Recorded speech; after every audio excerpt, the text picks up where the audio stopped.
August Wednesday. আজকে করব মিষ্টি কুমড়োর ছক্কা।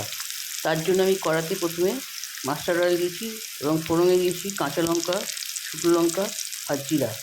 তারপরে আমি ডুমডুম করে কেটে রেখেছি আলু এবং কুমড়ো, সেটাকে এখন ফ্রাই করছি।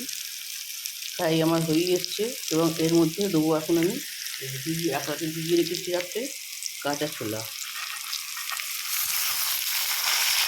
এবং তার মধ্যে পরিমাণ মতো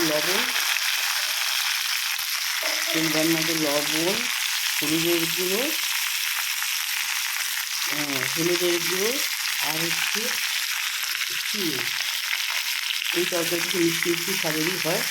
আর তারপরে এর মধ্যে দিয়ে দিলাম হচ্ছে জল।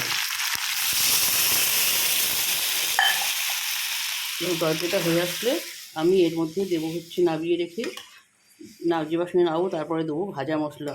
এই ভাজা মশলা আমি আগেই করে রাখি। এতে শুকনো লঙ্কা, জিরা এবং আছে হচ্ছে গরম মশলা। এই হচ্ছে আজকের রেসিপি, মিষ্টি মিষ্টি কুমড়োর টেস্টি মিষ্টি মিষ্টি কুমড়োর ছক্কা।